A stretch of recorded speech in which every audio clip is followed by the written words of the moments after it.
Welcome, everyone, to another exciting episode of Riding Through the Unknown. I'm your host, Michael, and today I am joined by a guest who I actually met amazingly through his wife.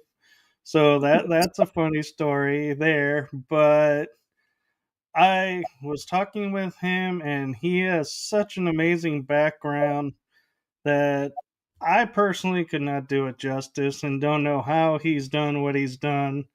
And so I'm going to turn it over to my amazing guest to introduce himself. So I will give the floor over to the one, the amazing, mystical, magical Artemaeus Treadwell.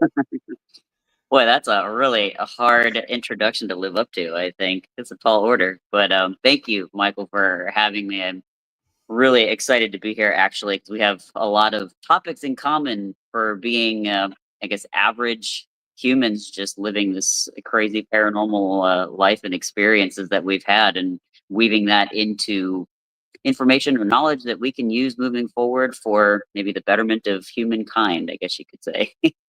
So my name's Artemaeus, and prior to Tillie, that we have in common here, Michael was referring to my wife, Tillie Treadwell.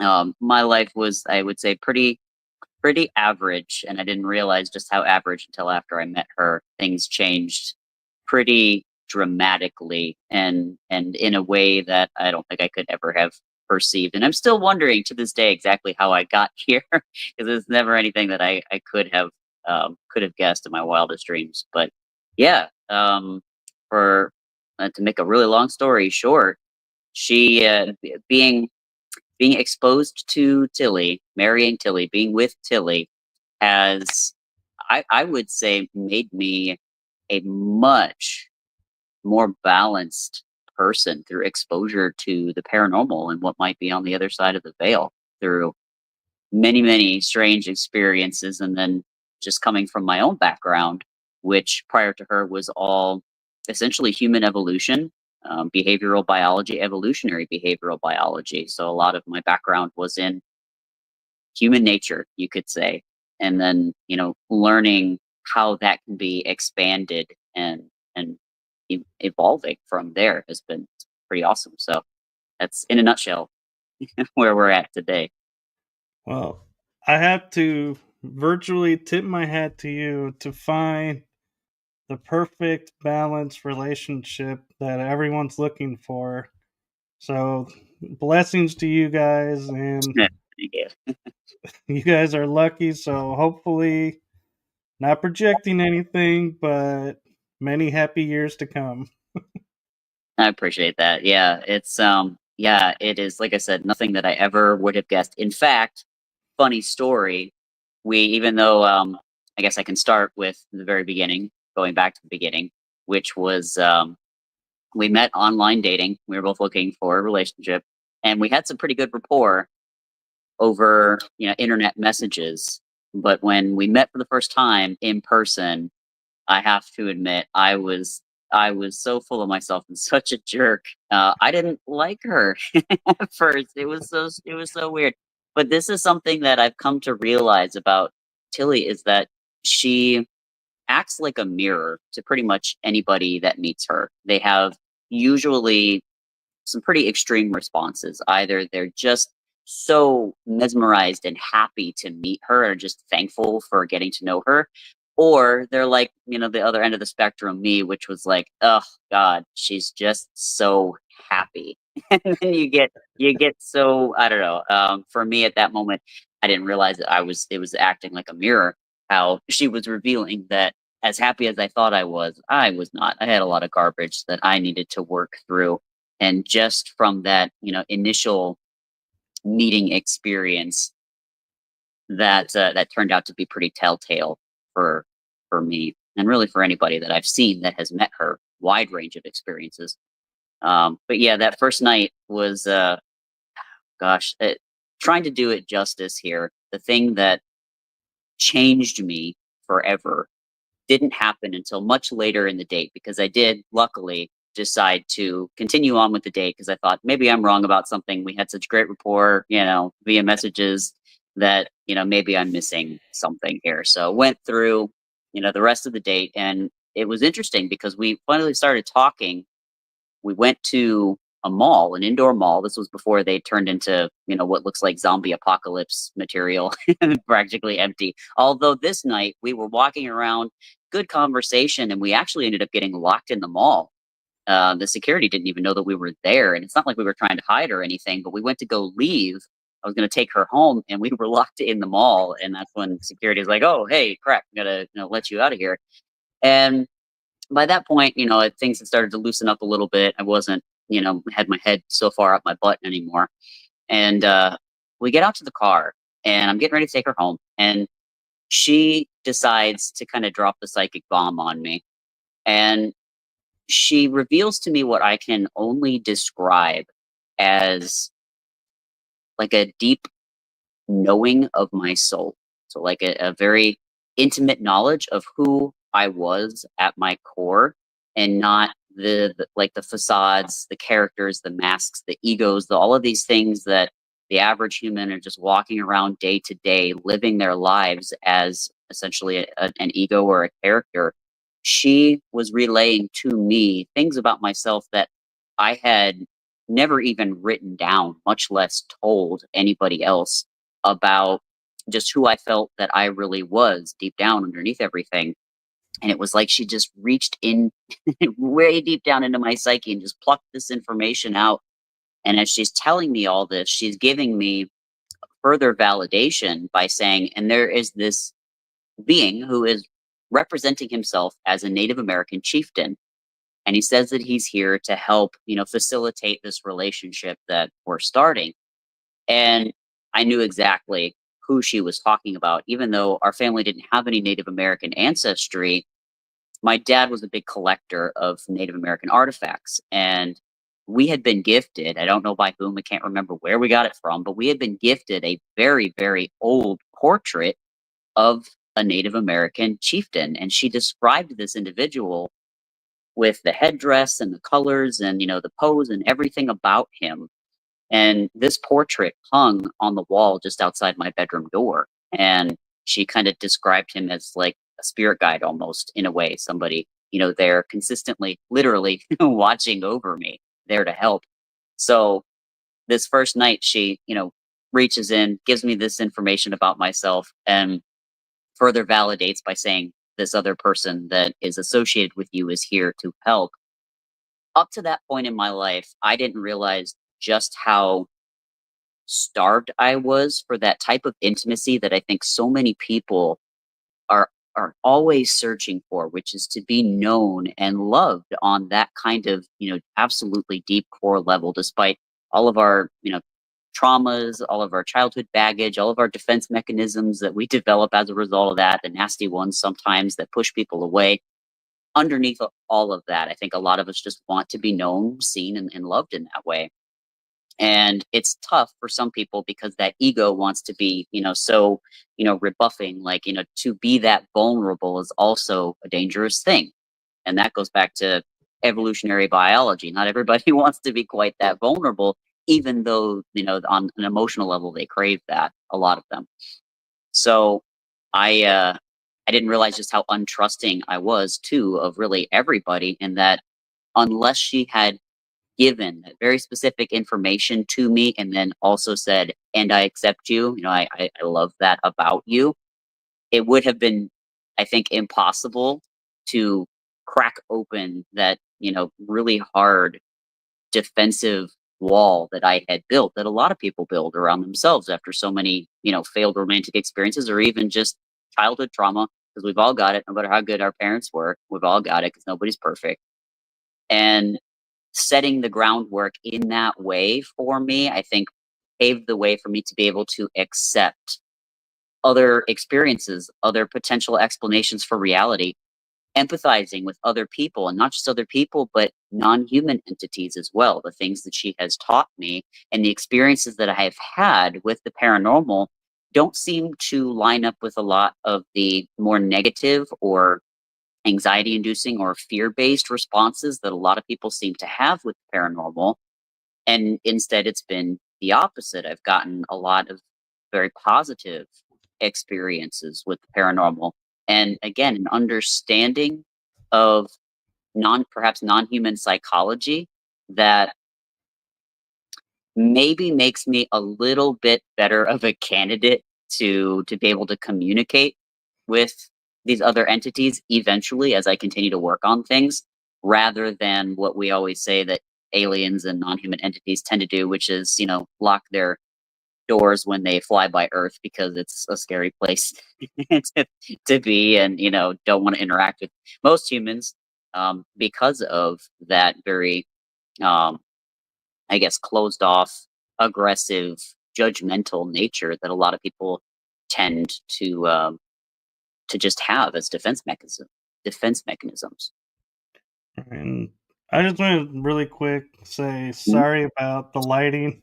It was really dark, and so I was hit the button by mistake, and it started flashing strobing, and I was like, I did see "No!" that for a second. I was like, "Whoa, wait a minute, what's going on there?" Yeah, So I thought maybe apologize somebody for that. swatted you for a second. I was a little worried. And another thing I was gonna ask you is, as you were explaining, how you were on the date and you Yeah, had said, okay, this is not going to work, right. and then said something told you to stay. I Yeah, wonder, could that be the chieftain's influence that she said he was going to work with both, saying, wait a yeah, minute, don't judge too fast. Hold right. on. Yep. Yeah, yeah. Because I do sometimes think that when people talk about being communicated with from the paranormal, it comes it's a voice unknown to that person. Sometimes it's not an auditory signal. It just seems like it's just knowledge dropped in their head. Sometimes it's their own voice, but it's being, given to them essentially from source or maybe from spirit guides, guardian angels, whatever you want to say. It's that voice, that intuition, some people call it, where it says, maybe don't do that, or, do this instead. As you said, it could very well have been, that influence. Anytime I've gotten that sort of intuition, it always seems to be like dropped knowledge or even like my own internal dialogue. But yeah, I do wonder sometimes. And two, she was just so happy that I don't know, I would have felt terrible if I just, nope, that situation. See you later, not gonna do it. I've never been that kind of person. I've always been like, okay, well, I'm here. So, let's just do this. It couldn't be that bad because it was great, just chatting online. So yeah, I'm grateful that it turned out that way.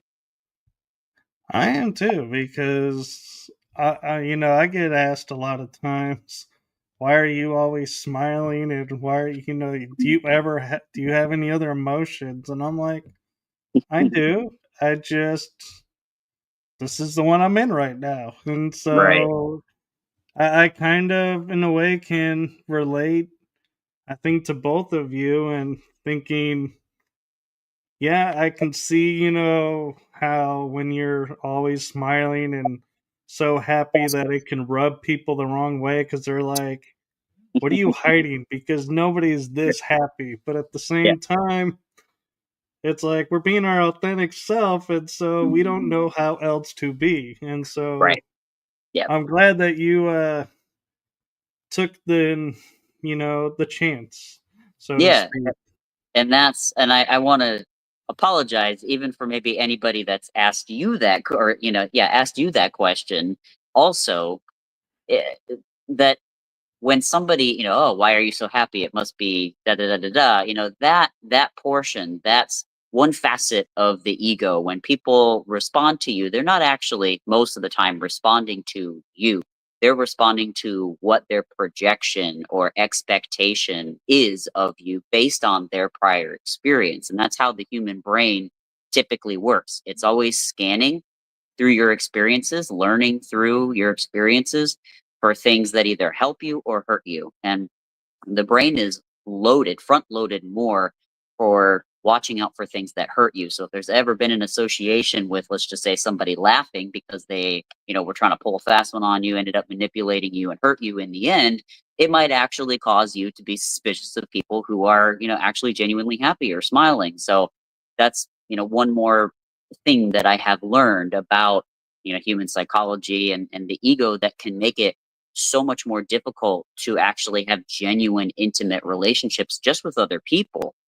And what I've learned about non-human psychology is that many of them lack that sort of ego where they don't have those expectations. They come at every situation afresh, anew, very objective, and looking at the facts rather than going through their own bank of experiences and then projecting that onto somebody else. So for me, that it took a very long time to for example, like she would ask me questions. And as a child, when my parents were like, why did you do that? It wasn't a genuine, like, I'm trying to be curious about your thought process behind painting the wall with a permanent marker. It's, you're about to be punished. This is a Yeah. problem. And so questions for me were very threatening. And if not me, other people can perceive questions as very threatening because if they don't feel confident in what they're saying and somebody questions them, that becomes a, oh crap, I don't know what I'm talking about, and now I'm vulnerable, and this is red alert, it's a threat, it's perceived as a threat. So um again, I had to learn how to just relax into somebody asking genuine questions about me and reading me genuinely and then responding in kind. So, and 10 years on, it's going to be just about 10 years since I met Tillie. It would have been uh, 2016. So, okay, nine years. It has taken me the better part of this decade to just undo all of what I learned those first 30 some odd years of life, 28 years of life, and reprogram then with being much more objective and of that what I've come to learn is more like non-human psychology and akin to what we have here and call as neurodivergent or people who are mildly on the spectrum, the autism spectrum, not of course the extreme ends of it, but a lot of that psychology is quite similar to paranormal psychology and non-human psychology. So Thank you for sharing that. And before I go into an observation I have of that, I wanted to bring attention to Iron Bear 78. He's commenting that you have a Celtic warrior vibe going on. yeah, so that's a story, a very short story I can tell real quick for some context. So prior to meeting Tillie, I very much identified with well, my background is almost entirely Scandinavian and Irish. So, that's the Viking culture would have been, pretty soaked in my ancestral past. So I came into this life with just a draw to that. And so I very much identified with that warrior type spirit. I grew up, my father was a Marine, and, as he did the best he could. We'll just put it that way. The poor guy had been through so much. I give him a lot of credit and a lot of compassion and forgiveness.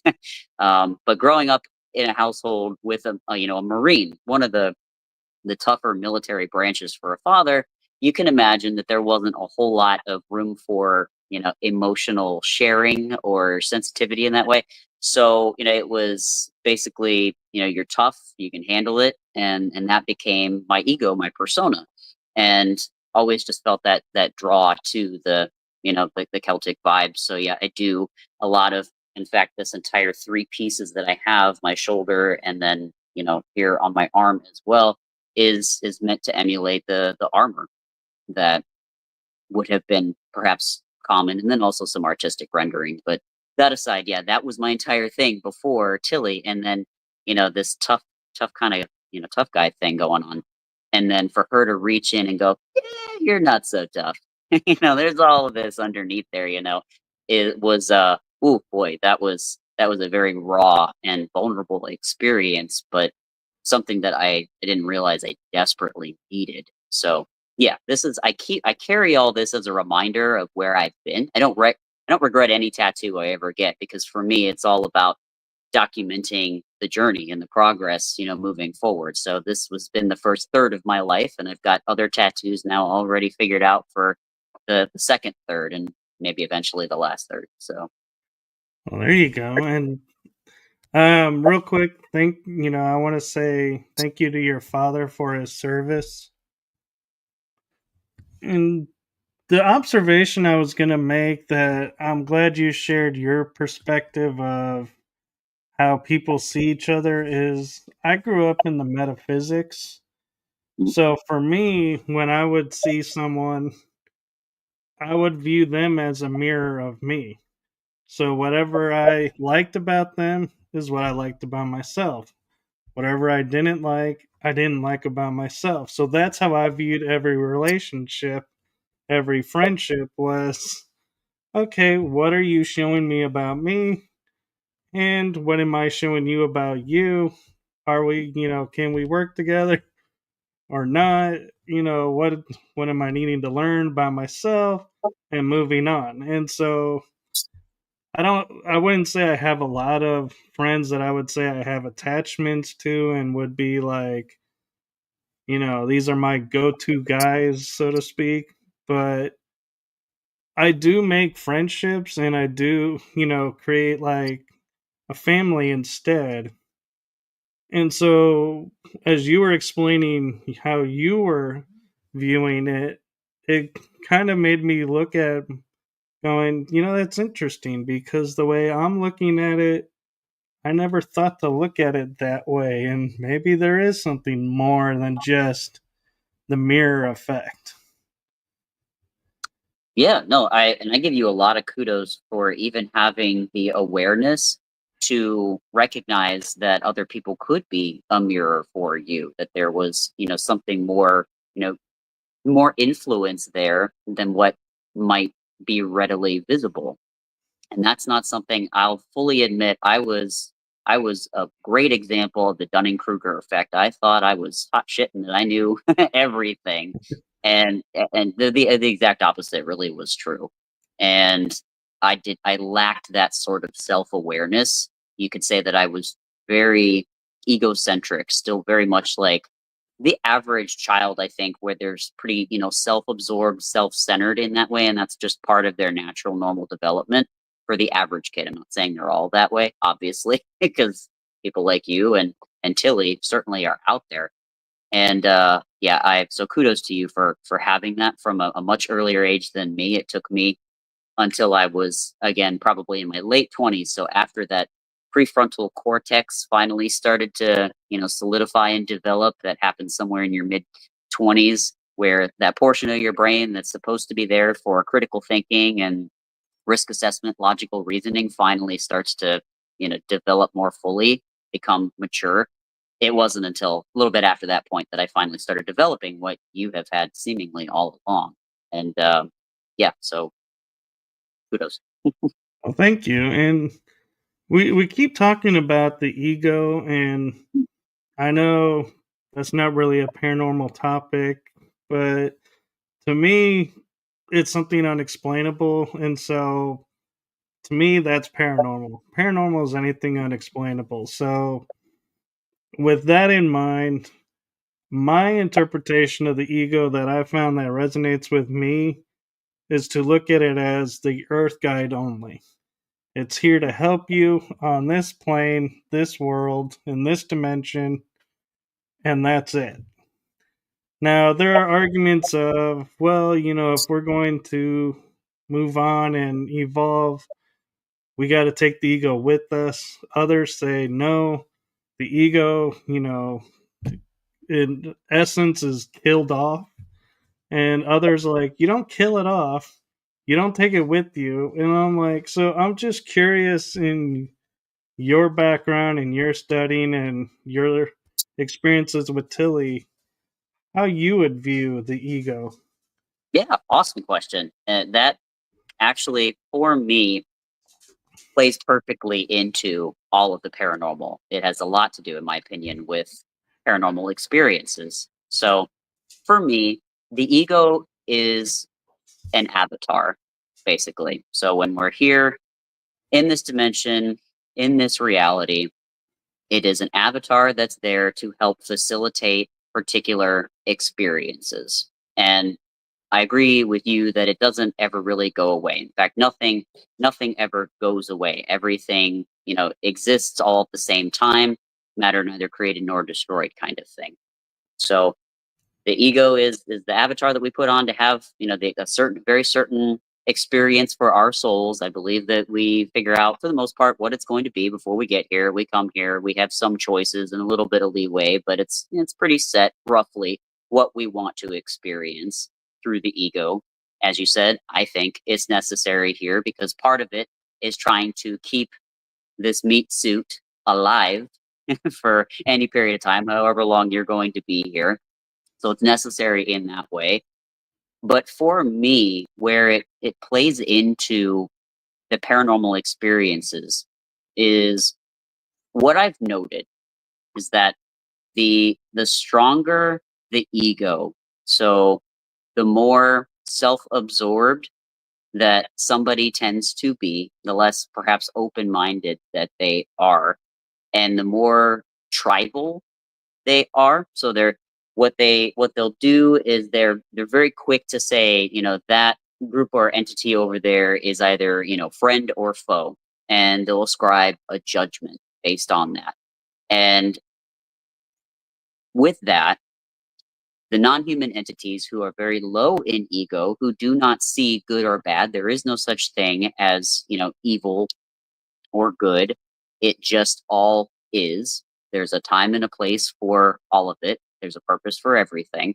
So when somebody is quick to judge like that, the paranormal will go, okay, well, if you're going to see me as evil, then that's a contractual agreement. I can do that. I can play that game. I can gain energy from this. I can match that frequency with, no judgment or attachment of my own. And, you expect a negative paranormal experience, you will likely very much get a negative paranormal experiences. So there's that facet of the ego. And then there's, again, that, oh gosh. So personal responsibility, for example, when people have a high ego content, a high investment in being who they are, high attachment to that. That means that criticism or constructive criticism is something that if you say, hey, you could maybe use to fix this, that may feel like an attack to somebody. They can't really take that as, okay, I'm trying to improve and be helped here. So it prevents them from taking that personal responsibility. And that's something that the non-human entities in the paranormal, when they do business, it is completely contractual and evenly cooperative. So when two of them come together, there's, we're going to make rules 1, 2, and 3. We're cool with those rules. We're always going to observe those rules, and the agreement is set, and there's never any deviation from that whatsoever. And it just works. Humans, on the other hand, because we have this complex web of thoughts, and again, childhood trauma, baggage, views about whether or not I'm a good person, so many different thoughts. And on any given day, add in also whether or not are you hungry, are you cold, are you tired, are you stressed in some way, will cause your behavior to deviate perhaps from what it is that you agreed to. And that's not something that, again, the paranormal or non-human entities are on that wavelength that deviates greatly from their normal behavior, I guess you could say. So if you're going to have an experience then with paranormal, and let's just say, for example, Tillie used to tell me stories from when she was an exorcist. And oftentimes what she would notice is that the families that needed the help were families that had a lot of issues with, let's say, substance abuse, alcoholism, or domestic violence, child abuse. There were a lot of um, red flags, you could say, things that even your average person would say, yeah, that might be something you want to work on. Probably, need to step up a bit in that way. But egos, so people who drink, usually, I know that's because I have a lot of alcoholics in my family. They will drink to numb the pain because the ego feels that pain. And instead of trying to find another way around that, they will drink instead, which can, well, we know health wise does a lot of terrible things to the body. I understand people needing some crutches to get through pretty horrible experiences. No judgment there.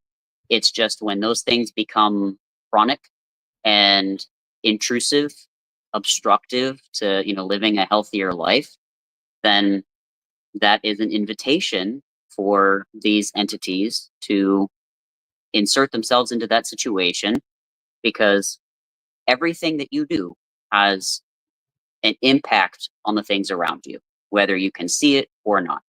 And everything that you do is either, inviting something in, or unless you're aware of it and you can, put up a boundary, you can stop it. So what people don't seem to realize is that when they're not taking personal responsibility, when they are um, doing things to run away from their troubles, they are still inviting activity. They just don't understand that they're inviting activity. It's a contractual agreement. They're not actively aware. That makes any kind of sense. I know it might be kind of a little hard to describe. Yeah, I can let you speak if you have any questions about that. Maybe that'll help. It makes perfect sense to me, and it raised an interesting thought that I had, and this was an experience that I had recently where I was talking with someone about the shows and how they're different from other shows that other people do. And they were like, oh, well, when I did the radio, you had to do this, this, and this. And I would be like, well, that works for you, but not for me. Mm, And our tempers would start to flare, and my voice would start to raise. And I was like, you don't understand. You're talking to me about something you have no idea about what this is about. And so, can please respect that I know what I know and that I know what I'm doing. And as you were talking about, how you were saying the ego, I couldn't help but think, was that my ego flaring, or was that my self power going, wait a minute, we're not going to let you take control of what we're doing. mhm. And so, in essence, not being of the ego. So I kind of wonder, where would what spectrum would that fall under? Mhm. Because that happens a lot sometimes. Is you can talk to somebody, and if they just don't stop and they keep trying to butt in, Yeah, people will go, well, you went egoic, but did you? right. So I do have a little bit of input about that, and then I can give a good paranormal story, I think, to try to help with tie this more into the paranormal. But I do. It was ego response that you were experiencing, but I also think it was warranted, because you have somebody who is very clearly not respecting, your boundaries, your viewpoints, your input, any of that, and essentially are going tyrannical with their behavior to say, no, it must be this way, and that's my way. And the ego will then step up because that feels like a threat. You are essentially being controlled. Even if you aren't being physically controlled, it is still something that your ego is going to register as, hey, I'm being taken advantage of here. This is not fair. And that's, the ego is great for those sorts of things, because everybody just about around here has an ego. So you do need one to help work with other people's egos. It's what I tend to focus more on is using that ego as a tool. All right, it's telling me that I'm being taken advantage of, possibly, may or may not be, because the ego is not always perfect in that way. It might think or feel that it's being taken advantage of, but it's not. You know, like that child being told by the parent, no, no, no, you cannot have cupcakes for breakfast. This is not a good idea, to, reflect, have that emotion, have that ego flare up and go, okay, hold on, what's actually going on here?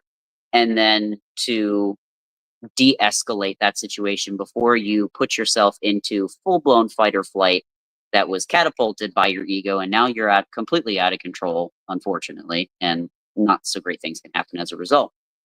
But that is something that will make you, not you, that person who was talking to you in that domineering way, will make that person more open to maybe negative paranormal activity, hauntings, or that sort of thing, but also to any non-human entity that operates more on that level objective playing field, that egoless playing field, that just wants to have a truly respectful communication, will avoid that person entirely, because there's no point.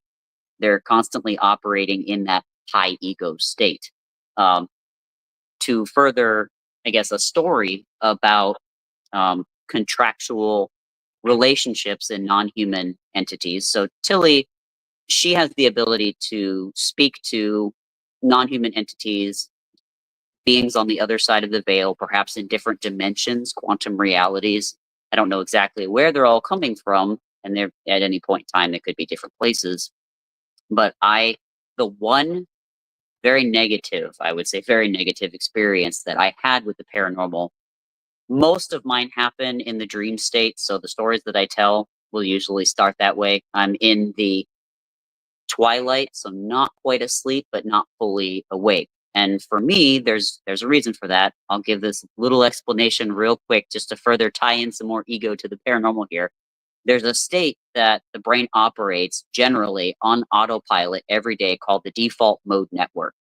And that operating system essentially in the brain is there to help keep you alive and functioning in day to day based on all of your cumulative experiences. But unfortunately, it can kind of narrow your vision further and further and further. And it's the portion that goes offline when you go to sleep. And it's also the portion that goes offline when you're on psychedelics, those sorts of experiences, which is why we tend to have some pretty colorful experiences, because all of that, the vision, the way that we lock ourselves in, the ego just goes away for a little while. So in this dream state, I am sitting up in my bed and looking ahead or looking at something in front of me, and there is a mirror on the wall to my left. And because I'm looking ahead, I can see that there's nothing in front of me, but I can see from the corner of my eye that something in that mirror moves. And immediately, that system in the brain that's checking constantly for threats goes, hold up. I know that there's nothing in front of me. So for something to be moving in the mirror to my left, that means that thing is inside the mirror. And already the hair on the back of my neck stands up. That's that instant fight or flight that happens with a lot of humans that generally non-human people don't have. We have that lizard brain. It's there to protect us here. But if we're not consistently on top of it, we will constantly flip into that without realizing it. And then all of our behavior is dictated by that fight or flight brain. So in this dream state, all of a sudden I'm cued into, okay, there's a threat in the environment. And I get up enough gumption to turn over and look into that mirror's direction. And I see something very large, very dark, trying to come head first through this mirror. And the mirror is, I don't know, 12 by 12. It's a little square mirror. But whatever's coming through is so big that its head hardly fits through that 12 by 12 space. And at that moment, it happened so fast. I had absolutely no control over the immediate, visceral, and horrible fear, just paralyzing fear that came over me. Like, just fear for my life that I've never had, ever. I am fortunate enough to have lived a life where I've never been scared literally for my life. But in that moment, it was like I had no control over the physiological response that I had. I was terrified. And I literally started screaming in this dream state. Also, something that I never do. I've never, even when I've been scared or startled, don't scream. But this, it was like this thing just reached into my brain, turned on that fear faucet, and it was just like a surge of straight terror. And luckily, before that point, I had had some experience with lucid dreaming, so I knew how to wake myself up from that dream state. So I did immediately. And of course, I'm in bed. There's nothing going on. Tillie's next to me, but I'm still, palms are sweaty, heart's racing. So and I'm shaking. So I wake her up and I'm like, hey, I just had this experience. I think you should know about it. And she didn't, feel anything strange at the time. She said, but based on what you're telling me, I know what this is about. I had a conversation with one of my closest colleagues about this entity, and we were discussing its relationship to human beings. And I guess I didn't realize that that was not something that this entity wanted. There was no discussion about that, no permission given, essentially. So when I left for work, Tillie invited this entity into her, mental space to discuss, what had happened and to apologize profusely for the misstep. And because Tillie comes with humility and looking to cooperate with that other individual just right from the get go, what can I do to make this as reciprocally happy a relationship as possible? That she was able to work out three rules, essentially, three conditions that were always to be followed. And I would be left alone and there would be no further issue from it. And sure enough, I mean, this happened probably a good 3 or 4 years ago. There's been nothing ever since. And that's just how non-human psychology, I should say non-human entities, non-human beings work, is that again, there's this very tit for tat cooperative relationship. I agree to do this, you agree to do that, and it always stands no matter what. We'll always remember, and it's fine. They have that integrity that seems to be still lacking with humans, again, because of that ego that they have, the excuses that they can make, or even just this, again, this meat suit that has all sorts of needs. We tend to be pretty self-centered as a result. No judgment, it just is. So yeah, that taking that sort of communicative step, cooperative step, and all of my negative paranormal experiences, that was only the one that I had. Never again. So make of that, I guess, what you will. Well, what I find interesting is with my paranormal background and the laws of metaphysics as I understand them, universal law, I would have looked at it more in the eyes of he didn't have permission to enter, so therefore the energy could not enter. And you guys have this barrier up, or we call them shields, to where if you don't have permission, you cannot enter. Mhm. And it works. And I would be looking at it there. I would, and to be honest, I don't think I would have the gumption or foresight to say whoever was trying to break in to go, hey, let's have a chat. Let's work this out. I would have been like, you broke the rules, you tried to break in, be gone, and be like, no, send it off or do whatever. So that's an interesting perspective and an interesting thing I might have to look at when doing some of my stuff, going, am I acting out of a script, so to speak, in a program that tells me I need to remove something for breaking this rule instead of talking to it and seeing why it tried to break the rule? Right. So thank you for that.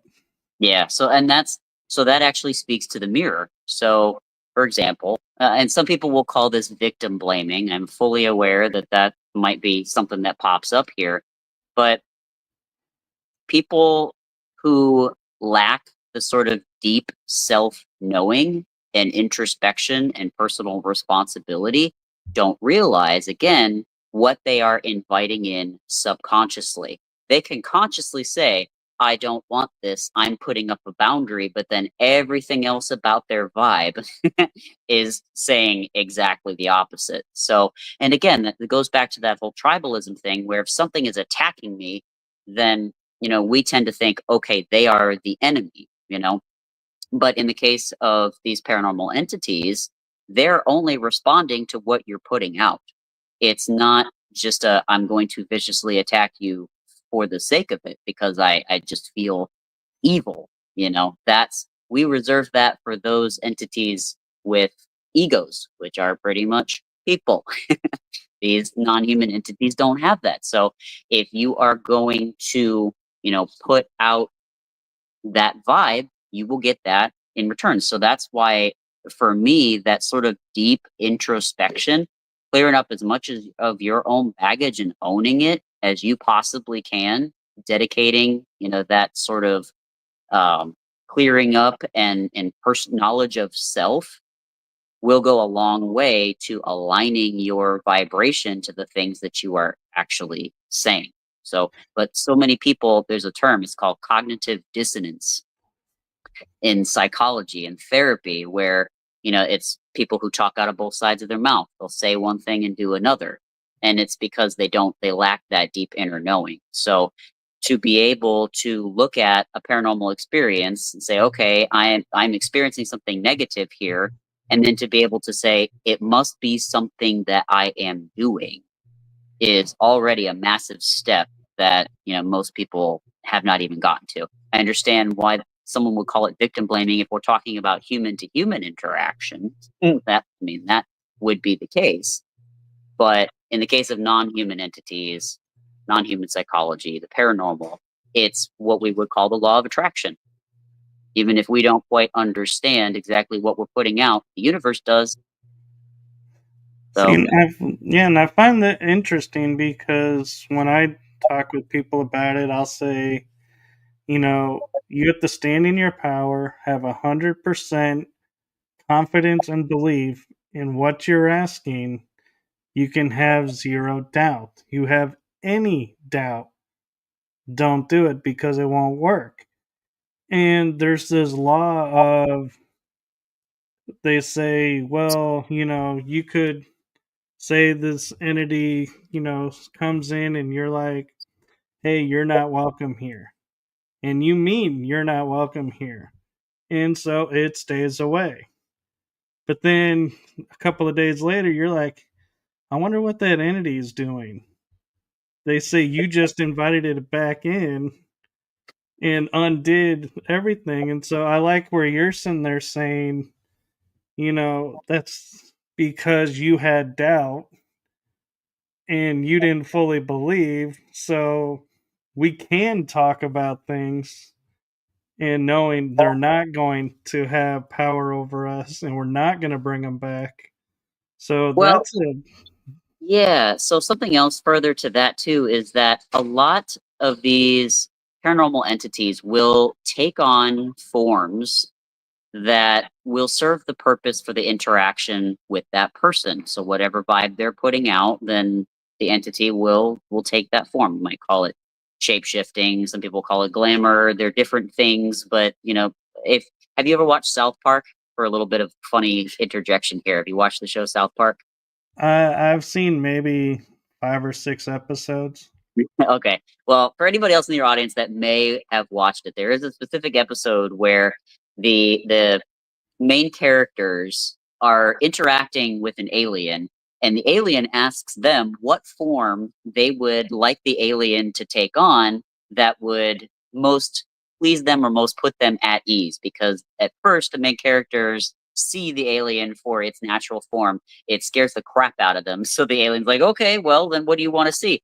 And these young boys, the main characters in South Park, say, well, can you make yourself a taco that poops ice cream? And that is how the rest of the episode goes, with the main alien character walking around as a taco pooping ice cream throughout each scene. But there's a point to that, in that, for example, so you're talking about saying, I mean for this entity not to interact with me anymore, and you know yourself thoroughly and you banish it. Which, by the way, if you're operating on a certain frequency, a certain vibration, you don't actually need that deflection. You don't even need the protection, because the entity's not drawn to you on that vibration in the first place. So it's sort of a moot point, in my opinion. But if you then say, okay, well, I wonder what that entity is up to now. Now you're actually exercising something called curiosity. And curiosity does not happen when you're in a fight or flight, brain state. You're actually able to think more objectively. When you think about it, when you're scared out of your mind, asking questions and being curious is the last thing that you're going to devote any brain cells to doing. But you saying, I wonder what that entity's up to right now, you're exercising passionate or empathetic brain, and that entity may come to you not as what it came before, but something completely different. So, and it could be the exact same thing. Right. And I kind of was like, my example kind of went a little sideways because I wasn't meaning like curiosity about what it's doing. I Okay. was more thinking about it in terms of going to someone and saying, "Yeah, I had an experience dealing with that, and this is what I went through." And so, in essence, you're thinking about it. So, Mhm. yeah, in a way, you are curious about it, but you're telling a story. Right. And the story, there are some people in the metaphysical community say when you tell the story, you're bringing that energy back into your field. And part of me is like, that's true. But another part of me is like, no, I don't think so because I'm still have the intention of it's gone. And I like how you say you don't need to do that because there are times I will leave an investigation and I'll get in my car knowing I'm clean, no attachments, meaning no free rides being given to any spirits or anything. Right. And I'll come home and everybody will be like, well, did you do the spraying to protect yourself? Did you do this? And I'm like, and I'll go, yes, because in my mind, I felt that that was already done, even though I Mhm. didn't speak it or physically do it. Yeah. So thank you for sharing that because I've often wondered because they say the voice is the word, which is the frequency, which puts out the energy. So So, do we I, need that? right. So it's, from what I understand, it's about the vibration, not your intent. And those are two completely different things. As the saying goes, the path to hell is paved with good intentions.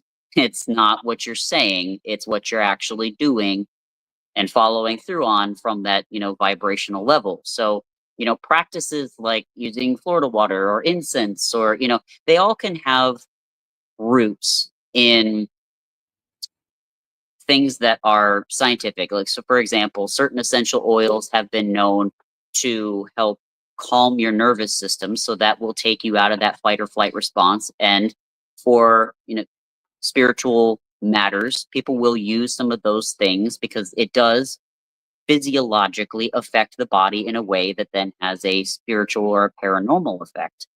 Um, Going back to that, the vibration versus intent, the ego produces a lot of the intent portion versus, the vibration, which is a very objective thing. Um, so those practices using, I don't know, holy water or incense or anything like that, they may have some kind of a root in the science, if you want to call it, the physiology. But then it's also again what your vibration is at that particular moment. Any doctor can wield a scalpel, but only a surgeon is good at it. So Right.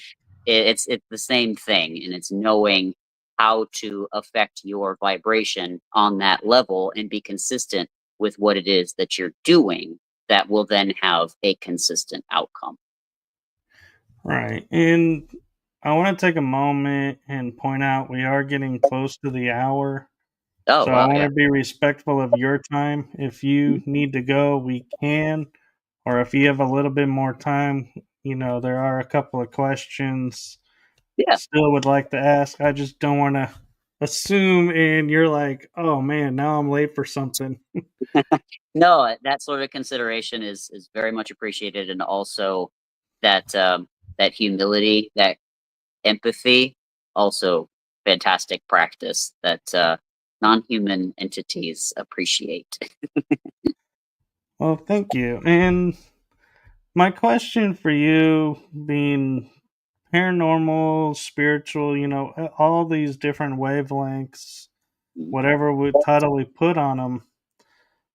My question is, when people are walking into, say, a building or anywhere that, and all of a sudden they get a feeling of something's there, and everybody reacts differently, what would be your suggestion of being able to approach it in a way where, like you're saying, is mutual respectful to all sides, being human, non-human, and how do we discern what we're actually picking up on and not projecting out? Like, for example, let me give you this example for projection. You go into a house that you're told is haunted. You step through the door, and all of a sudden you're like, yeah, I'm being watched. I feel it. And there may be nothing there, Mhm. but because you've been scripted that it's haunted and all this stuff. So, how do you discern your mental ego, so to speak, saying this is what's supposed to happen versus what is happening? Right. Yeah. And then that's a great question. One thing that I will say for starters is that for anybody that has ever had low blood sugar, for example, we'll just start there. The feeling of doom of something is seriously wrong, biological anxiety, you could call it, can wash over you. And that very much can feel like there is, something out to get you. So this is part of being extremely self-aware, ever having had those experiences, especially to know, okay, could it be something like that? You go through that, mental checklist of, is it maybe something physiological? Can I ground it in something in this reality? All right. Low blood sugar, lack of sleep, like you said, the human brain is highly suggestible, and this is why sometimes court cases and their questioning can go awry really quickly unless the judge says, objection, or, the lawyer objection, overruled, those sorts of things, because lawyers can lead witnesses to say things that didn't actually happen, can produce evidence that's not actually there. So to be aware of that and have some humility for your own um, shortcomings in that way is a good start. um, Knowing whether or not you have any issues with potential mental illness. Have you been checked out by a qualified therapist? There's a lot of crappy ones out there, I will say, but can you clear yourself of those? Are you a relatively healthy individual in that way? Okay, we're good there. We're good there. Beyond that, and if try your best to maybe not be suggested to. That's, keeping yourself as clean of those things as you possibly can, which is why some psychics are, genuine readers in that way. Intermediaries will say, please don't tell me anything. I don't want to know anything, because anything that comes through, anything that I feel, if I don't know it beforehand, means I can't be suggested by you beforehand. So taking those, real life considerations, I guess you could say. And when you've stripped all of those away, you've screened for EMFs. You can actually go as far as to make sure that you're not being manipulated in that way, because again, brainwave signals, physiologically, the body is sensitive to those things, and you want to know if what you are feeling genuinely is coming from, something like that. Screening for clear the environment for, toxins, like if there's CO2 or something like that. I mean, I know this sounds like an exhaustive list, and it would be pretty hard in a lot of cases to eliminate all of those things. But if you've gone as far as you can to cover all of those known bases, and you are still getting something, it's possible then that you are picking up on that paranormal influence. And, because everything is energy, everything is putting out some kind of a vibration or a frequency. We are vibration, we are frequency. That I believe once you have learned to tune into other frequencies than the one you are currently on, that default mode network that a lot of people are in. Some people are born with the gift, like Tillie, as an intermediary. I think it has a lot to do with just natural neurochemistry, neurological structures, that some people are just literally born with that gift, but then other people can develop certain gifts and attune themselves based on, what they've already got. For me, I know I've had clairvoyant dreams. I have had situations that I can validate with other people that I've dreamt about, and they either had already happened and I didn't know, or they were soon to come to pass. So my gift in that way is only really useful for me when I'm mostly unconscious, so that human avatar is not there anymore. It's just off, must be awful strong. But yeah, so if you already have a predisposition to being able to feel those sorts of things and get that sorts of information, that makes sense. But if you don't, you're trying to develop that, and you can eliminate all of those other things that I just talked about, then it is definitely possible that you're feeling something that's actually there.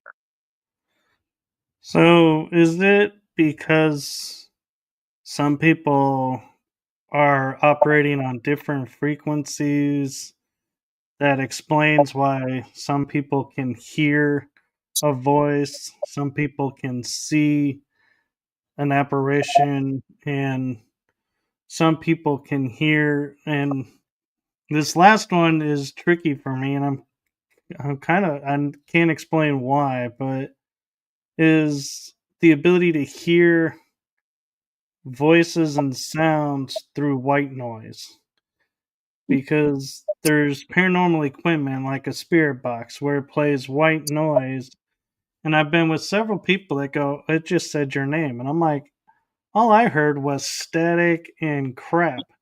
Yeah. I didn't hear nothing. And so is it a frequency block that I have that I can't hear through the white noise, or is it I'm at such a different level that white noise doesn't work with me and it works with them because they're not at that level? Right. So my personal theory is that for the white noise boxes, I think it provides enough distortion that it allows for the suggestion of something that a person can essentially hear what they want to hear. So I don't really ascribe to the usefulness of white noise boxes because of that, because for me it just feels like interference that somebody can then use to interpret how they want to interpret it. I don't think you're missing anything from that. I do, however, think that it is just like a radio frequency that some people already have their tune to that frequency in their head just by default, so they can hear, certain things, or they can see certain things. And, there are meditation techniques out there that will influence you into different brainwave states that can put you more in tune, or in the vicinity of, to be able to perceive those things. And there are just some people who are just, no matter what they do, they're just never going to be anywhere near that frequency, because it's just a genetic based thing. um, I would say EVPs are probably a better way to tune into those other, communications, on that, more on that note about the white noise box. But yeah, so that's and that's what I mean by, developing your, whatever gifts you have. It starts with clearing all of your own personal baggage and getting your ego under control, becoming more objective, more of a critical thinker, personal responsibility, like all of those things that a good therapist would help encourage you to do, just to live a more balanced life. That's the groundwork before you can develop gifts that maybe you don't know you have, if you weren't automatically just born, easily accessible to you.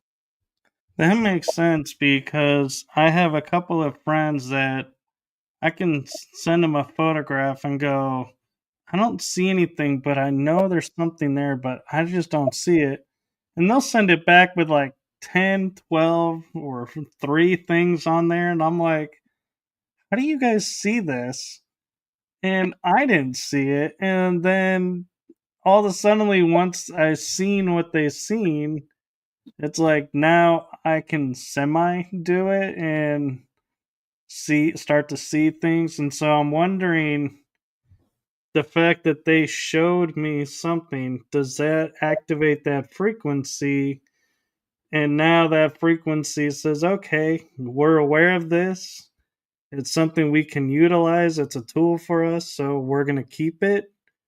Or is it something that the body will say, well, we only need it for this purpose, so we'll use it here and it'll just disappear for everything else? Yeah, I maybe, and that might be again one of those things where it's, training you to spot patterns, but not actually see what's there. If that makes any sense. Again, more like, seeing what you want to see.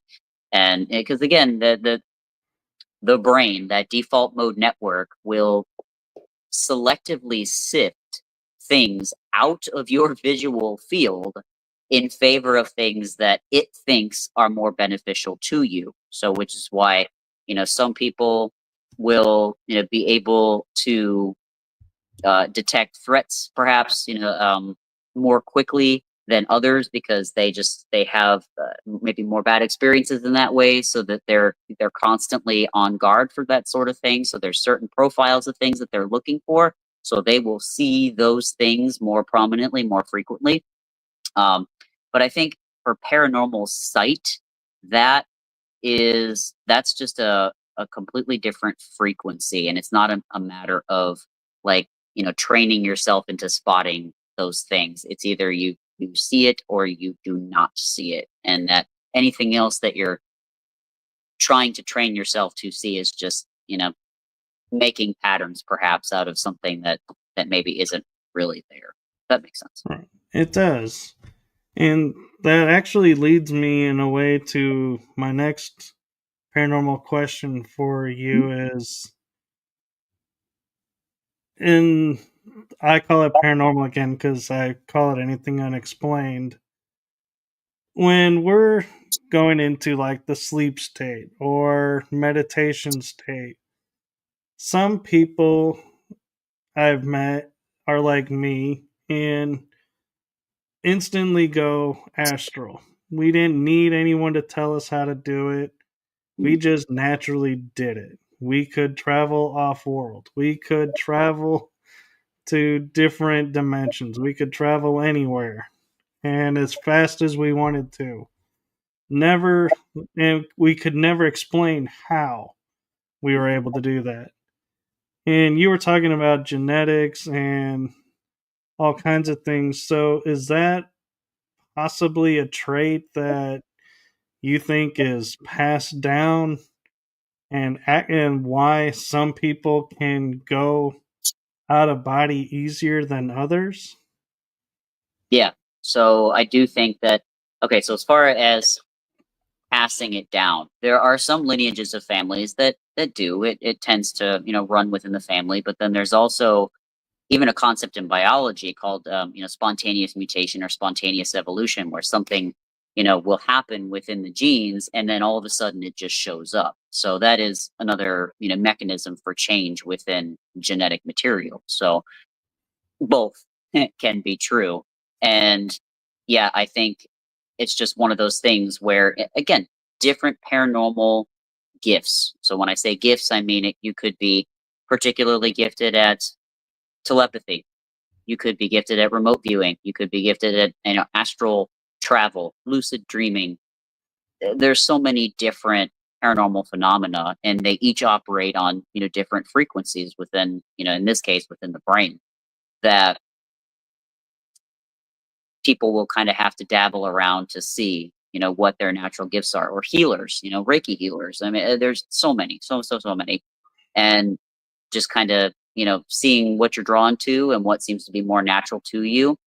Once you become a little more open-minded and you figure out all your own garbage, that those sorts of things, you'll naturally be drawn to certain frequencies and seem to be good at certain things. Or you'll have had little glimpses, usually when you're a child or in the younger years, because that's before the default mode network in the brain has a chance to really start to close you in and solidify things.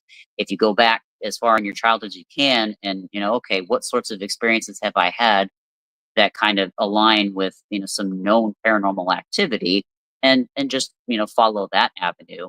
Then yeah, some people great at astral traveling, some people really good at communicating with other entities or Reiki healing. Yeah, we're all different in that way. And rather than bemoaning or being upset about what you don't have, lean into what you do, and make the best of that experience, most of it. Right, and I agree. And one other question I have for you, and I'm not sure if it's in your wheelhouse, so if it isn't, feel free to say Sure. not in my wheelhouse, but we're living in a time where a lot of people are talking about like star seeds, hybrids, Mhm. having star DNA mixed with your human DNA and that it's activating. So I'm curious, when you say like, spontaneous, evolution, Mhm. could that be a star DNA activation in you that you activated, and that's why something happened in your life that triggered that to start, Mhm. and why you can do what you can do? Or do you think the whole hybrid star seed, all of that is a mind ego trip that's designed to make you feel or think differently about yourself? Good question. I quite got never quite got it that way. Um, so to say that the story that we've created about the star seed is just an ego trip, and not actually true that we have hybrids here. Is that what you're saying? I'm just curious, with your background experiences, your opinion of people that come out and say like, "Oh, I'm Arcturian human hybrid." Are they, or Right. are they Yeah. on a script of telling themselves something to try and make sense out of their life? Sure. Yeah. And that's I. So I don't think anything is ever quite so black and white. There's probably a mix of the two. Really, is closer to the truth most of the time. And so I think there are some people out there that are saying that to try to explain how they feel so different from other people, maybe why they're not fitting in, because that's another ego narrative, is that we're always trying to fit in and figure out our place in the world, and these big esoteric questions. So they might say something like, "Oh, I must be from this other place," and that would explain why I feel so alien, literally. But it could also, some other people I do believe could be star seeds. And I feel like a lot of those people are probably less likely to say that they are, that it's, that ego declaration is probably indicator that maybe somebody is not, and that the ones who are star seed don't really don't really brag about it in that way, because it's not they tend to be less ego based in general. They tend to carry that non-human psychology in general. But as far as the spontaneous evolution, genetic changes, genetics are such a complex thing, because we're even finding now that there's such a thing as epigenetics, where we have the code, and that it just depends on what we interact with in our environment, that nature versus nurture. It's a consistent, back and forth yin and yang sort of equation that cannot easily be separated or understood, individually, or to say that it's one definitively over the other. So I think it's a complex thing going on, where we have a certain genetic code, but that, as souls before we come here, there's always that possibility within the environment that we can get influenced and certain things in our genetic code turned on or not. Again, that's just part of the human experience. It's part of that roulette wheel. What are you going to get when you're here? I'll say that there was a philosopher named Alan Watts not too long ago. And when I found his material, I really resonated with a lot of it. And he tells the story of how he believes, and I believe that we're all pieces of source or God, whatever you want to call it. And as such, if you're God, you're omnipotent, omniscient, you can do anything, be anything, have anything you want at any time. That in order to have a more expansive experience, you might split yourself off into pieces and put them in places where you have experiences where you're not in complete control. And we would call that a human lifetime. We would have that a human experience. So there's a certain, box of, that this is roughly what I'm going to have. And then everything within that. So the genes that can be turned on or not. There's a little bit of, leeway in there, but that is somewhat set, before we come here to this plane.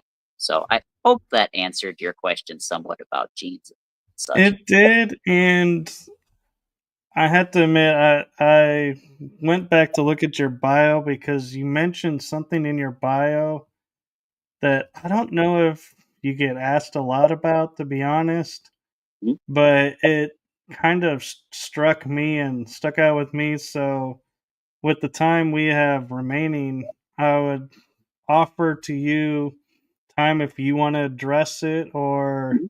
Yeah, if it's sounds something good. you don't want to. And that is about meeting an Egyptian god or two, seeing Yeah. UFOs, and the strange planetary behavior. Yes. Okay. So Egyptian god, great story there. We can do that. So again, a lot of my experiences happen in the dream state. So I don't know. For people who my personal theory is that when people dream, there are different types of dreams, but a lot of them, if they're just going to be the brain dumping garbage or whatever ego experiences from the day or from the past, they'll run through your brain. You'll wake up and you'll hardly remember them after you've woken up, and then you forget them as the day goes on. But some of the dreams that I have are vivid, and I remember them for a very long time. And those ones, I believe, are the ones where I'm connecting to, some paranormal experience, the other side of the veil, a different reality, a different dimension. So in this dream, I am walking on the sidewalk, and imagine it's like a bunch of cafe stores, window fronts basically. And I'm walking by and I peek over, and in this store, I can see it looks, if any of your guests have ever seen the movie Gremlins, where where the main character gets Gizmo, it's this, Yeah. dark, dimly lit little, shop with this doddering little Asian man who's wandering around mysteriously, So I see this sort of interior, and I'm like, this looks interesting. So, I plop my head in, walk inside, and there's people milling about. And then I see this little Asian man at the back of the shop, and he peeks his head around the people. He goes, "Oh, hey, what you need is over there." and I'm not aware that I'm in there for anything, but yeah, it makes sense. Okay, he recognizes me. I've never seen this man in my life, but we'll go with it. Why not? And so he points to around the side of the shop, and behind a false wall there is a stairwell. And okay, this stairwell goes down, down, down, down, down, real deep down. And again, I'm not exercising any of my normal default mode network, fight, flight. Like, this is kind of weird, you know. This little Asian man that I don't know is directing me to go down a set of stairs, descending to God knows where. So I go down these steps, and it opens up into this massive theater. And on the screen, I can see it's several Egyptian priests, priestesses, and what looked to me to be Egyptian gods and goddesses just milling about, talking to one another. There's a few people in the theater, and I just kind of sit in the back, just inside, you know, or just outside the stairwell. And as I'm watching the film, I see this one Egyptian god who has the crocodile. He's talking on screen, and then he turns to look at the audience and proceeds to walk out of the screen down the aisle towards me. And, you know, movie theater screens, they're massive, right? So what's interesting is that as he's coming towards me at the back of the theater, he's actually shrinking a little bit, you know, to kind of meet me at my size, but he's still bigger than me when he gets to the back of the theater to talk to me. And it was so interesting because I can recall this dude looked hyper realistic. You know, if anybody's seen an HD, you know, OLED TV where you're looking at it, you're like, dang, that is better than anything in real life I have ever seen. That is incredible. This entity looked hyper realistic, high definition. I could see, you know, he perfect and dare I say handsome. Like, I don't give that descriptor to a crocodile, but in my head I'm thinking, man, dude, like, kudos to you. You look sharp. He was wearing this, you know, pharaoh type headdress, like the sarcophagus that we see King Tut in, and he had long, you know, the long Egyptian robe. And again, the color and the perfectness of this guy's face was incredible. And he starts talking to me just like anybody else, like I was just an average person, and he had a message to deliver. And I could see he was, I could see that, like, you know, the skin around his teeth was, you know, elastic and moving, which is not at all like a crocodile. That doesn't happen. Almost like a badly dubbed movie where, you know, you're watching it in the wrong language and you're like, okay, this doesn't line up. But I mean, I was hearing and seeing him, tongues moving, you know, speaking to me in my language, and he's delivering this message to me that doesn't make any sense to me, but the message wasn't for me. It was actually for Tillie. And he said to tell Tillie that she's doing just fine, everything's going to be okay, and that she'll figure out, you know, what it is that she needs to do, you know, not to worry. And so, I mean, I didn't know what this was about. So when I wake up, I tell Tillie, and she goes, you know, I hadn't told you this, but, you know, I've kind of been doubting the direction that I'm going with these projects that I'm doing. I just don't feel like I'm having the impact that I want to have. You know, I want to help people, and I just don't feel like, based on the feedback, that that's actually happening at all.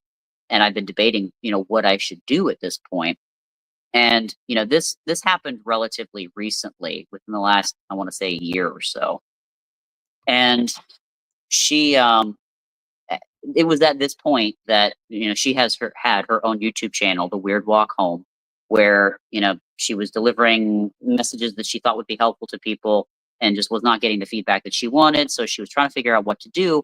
And me, having, you know, done all of this inner work, I know you said that a lot of people might be would wish for, you know, the type of harmonious relationship that we have, but let me tell you, it was incredibly difficult for a very long time because I was so opposite, so different, and so much to work through. So, you know, now having gone through so many years of this, that I think finally Sobek was, as I later found out, the name of this crocodile god, came to me to basically signal to Tillie, hey, me have done enough work here to be ready to help with this sort of, project, this message. So what I do essentially is I take the information that she gives me and I interpret it through the human lens to make it easier for people to swallow, to understand, and then integrate that to help them should they so choose in their own lives. So it was kind of a cool um, checkpoint, basically, like okay, here's your test, and you passed, kind of thing. Which is, again, Sobek, the god, so is a god of making order from chaos, which I didn't even know. I didn't know much about the Egyptian mythology, but it was interesting to me that this individual decided to present himself in that way for the symbology, and none of which I was really aware of until, doing the research later. And then, and esoteric messages as well, descending down the steps into the depths to, reflect, basically watch the movie of your life, kind of thing. All of these are themes that, as I went forward, I'm like, okay, yep, this all makes sense to me. So yeah, that was a wicked cool experience that I had with Sobek. So Very cool. And so you are now running the YouTube channel, and since we are approaching the hour and a half, I'll be respectful of the time, and we'll cut it there. But I want to give you a moment to talk about, share, and um, promote your show that you do now on YouTube. And I believe I have it linked in the description. So if we look and it's not there, I will add it. But I'm going to turn it over to you to share about your YouTube. thank you. Yeah. So as I mentioned, Tilly started a channel. It's called The Weird Walk Home on YouTube. And that is currently where I'm doing a series called the Intermediary Diaries, where I sort of walk through all of my own experiences with paranormal and then what I have learned as a result of essentially being married to an intermediary or being with for nearly these last 10 years. And so that's one place where people can kind of keep up on some of basically a video blog diary, essentially, of all of that. And we're also going to be featured as honorary guests at the Disclosure Now conference that's coming up here on St. Pete Beach in Florida. It will be, I don't know the exact dates, can't remember them, but I know that it's in July. It's like I want to say it's the second or 15th third to week of the July. 20th. Yeah, yep. So, yeah, so we'll be there for anybody if they're in the area, would love to come say hi. We'll be there throughout the whole week. And yeah, yeah, right. We're gonna hang out with Michael too. That'll be a whole lot of fun. There's if Tilly, or rather, Tilly's also a pretty accomplished author at this point. She has a book that she has some pieces in right now. If anybody's interested about things regarding quantum realities and time slips, this book here, Weird Time, she's got some pieces in here put out by Sean Castile and Tim Swartz. So that's some of the newer stuff that we've got to mention. One last thing I did want to add to tie in real quick, not necessarily about our links here, but a further note about ego and Sobek. So Sobek bringing order from chaos, and Tilly was having some issues with people very negatively interacting with her, with the information that she was trying to give, the information being trying to create some order from the chaos, and the chaos essentially being created from the ego. Not going to lie, from the ego. As much as we like to think that it's a structure, and in some ways it is, it's a character, it's an avatar, it does create a whole lot of havoc and a whole lot of chaos. So that was just another interesting point that I wanted to continue to tie some of these threads here through what we've been talking about. But anyway, yeah, so that's I think that's it. That's what we got going on right now, and appreciate you allowing me to plug that if anybody wants to interact on those levels. Very cool. And I opened the screen up, so if you want to showcase the book a little Oh bit yeah, a better. little more about the book. Yeah. Yep. There we go. Weird time. So, where can they get Weird Time? Is it Amazon or do they have to Yep. go through your website? Oh, good old Amazon. You find it there. Mhm. Very cool. So, I am going to selfishly say I have caught two or three of the intermediary diaries. They are really cool. They're not too long, so it's not something you got to dedicate like 2-3 hours each episode to. Right. So you can binge watch real easily, but kudos to you for sharing that because each one has different information, different style to it, and so it's really interesting. And I'm one of those that it's like I don't mean offense or anything, but I go with what resonates. So if I'm like 2 or 3 minutes in and I'm like, not really, I'll skip to the next one. And Hmm. that's what I love that you can do actually with yours. So if someone's not liking what they're listening to, they don't have to listen to it to understand the next one. We're Right. all Yep. individuals, so that is really cool that you did that. Thank you. Yeah, we tried to make it entertaining because that's something else that, another facet to the human ego is that we have very short attention spans. So we try to cater to that so that people are entertained, but they're also getting something useful out of it. So Yeah, so thank you for coming on, and I know you kind of had to rush to get here, so I appreciate you making it as quickly as you could. thank you. Yeah, sorry, I was a couple minutes a couple minutes late, but I very much appreciate the time that you've allowed me to have here and sharing that with you. It's been awesome. Yes, and so thank you for our communication offline. We have lots of deep conversation and sometimes just a moment of saying hey, and so it's just as empowering to me.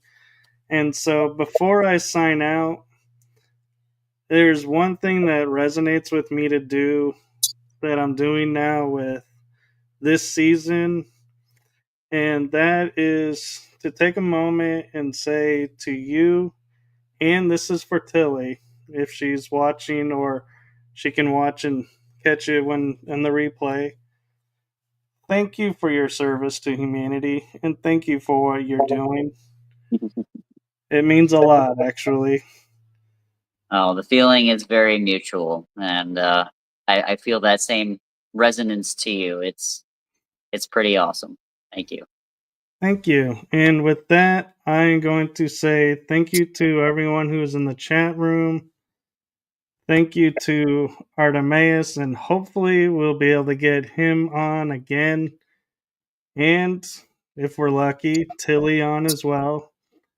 And so, if not, we're happy to have you on. I understand, her, what she's processing and going through. So, I'm not going to force it. I'm cool either way. Well, just being that sort of humble and having the empathy, that is the key right there. So I know she'll be happy to come on the show the next time and speak with you. And we have, well, on the intermediary diaries, I have many more stories, and I'd be happy to share them here. And Tilly's got her own whole other world and an angle, a whole other dimension, I joke, that she brings to every conversation. It's quite literally another dimension. Oh, I know. I've had a couple conversations with her, and I had to sit there and think, wait a second, what level are we talking right now? And being like, I can't believe I'm talking on this level. Yeah, yep. It is m- a mind expansion, if I do say so. And not one that, you don't feel forced into. It just naturally happens. Like resonance just matches. Mhm. Yep, it's a beautiful thing. It is. And so, with that, I'm going to say goodnight to everyone. Make it a blessed day. And if you're asleep, feel free to wake up and feel the hidden impulse to watch this episode. Putting the brainwaves out there. There you go. Okay, good night, everyone. Night.